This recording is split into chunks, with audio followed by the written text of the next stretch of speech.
दो पंक्तियां एक उर्दू के कवि की सुनाता हूं।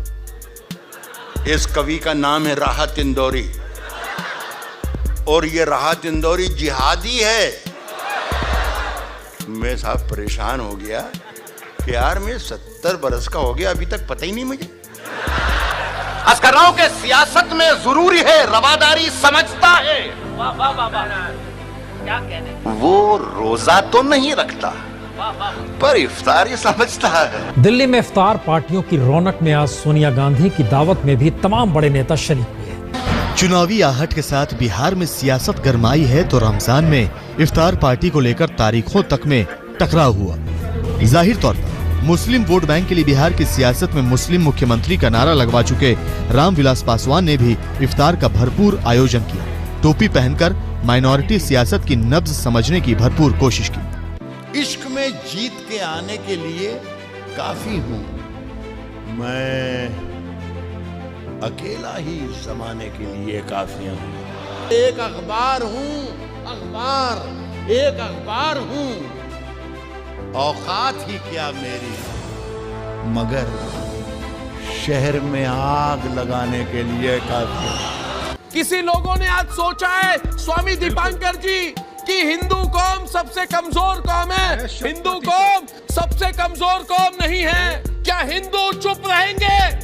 असली हिंदू वर्सेस ढोंगी हिंदू। क्या टोपी पहनाकर, जालीदार टोपी पहनाकर 2019 की जंग जीत जाएगी कांग्रेस? मुसलमानों पर तो गलती मान ली, क्या हिंदू आतंकवाद पर भी सॉरी कहेंगे राहुल गांधी? जो हिंदू हित की बात करेगा वही 19 में क्या राज करेगा? जो हिंदू गर्व की बात करेगा वही देश पे राज करेगा। सरहदों पर बहुत तनाव है क्या? कुछ पता तो करो, चुनाव है क्या? अजब खौफ बिखरा है दोनों समतों में, दिल्ली और हो या इस्लामाबाद।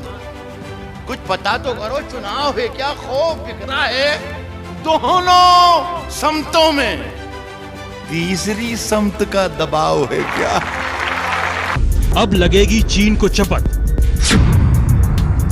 साथ आए मोदी ट्रंप, चीन में मचेगा हड़कंप।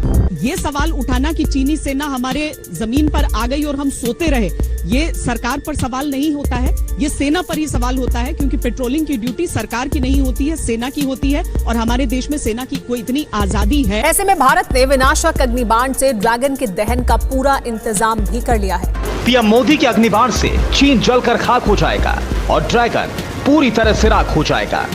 अपनी पहचान मिटाने को कहा जाता है, बस्तियां छोड़ के जाने को कहा जाता है।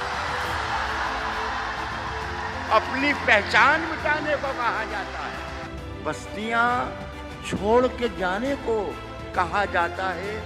पत्तियां रोज गिरा जाती है जहरीली हवा,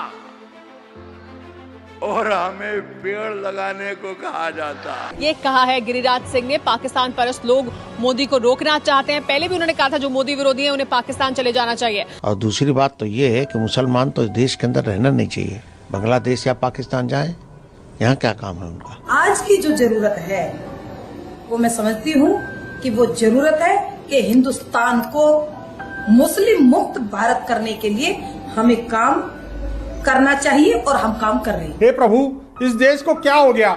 इस देश को क्या हो गया? तो ये मुल्ले कटमुल्ले और ये देशद्रोही लोग जो है, आपको तो पाकिस्तान चला जाना चाहिए। Go to Pakistan and speak. Are you an Indian? Are you an Indian? And if you're not an Indian, please walk out and get lost from this country. Because you're a terrorist. Because you're a terrorist. Go back to Pakistan. तो काहे को हिंदुस्तान में बैठे हुए पाकिस्तान चले जाएं। उनको नैतिकता के आधार पर भारत छोड़कर चला जाना चाहिए और बच्चों समेत पाकिस्तान में जाकर बस जाना चाहिए। जो आज साहिब मसनद हैं, कल नहीं होंगे, किराएदार हैं, जाती मकान थोड़ी। जो आज साहिब मसनद, सभी का खून है शामिल यहाँ की मिट्टी में। किसी के बाप का हिंदुस्तान थोड़ी है।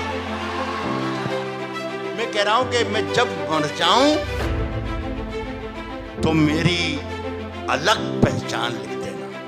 मैं जब मर जाऊं तो मेरी अलग पहचान लिख देना।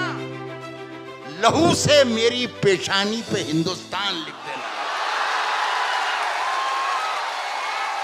मैं जब मर जाऊं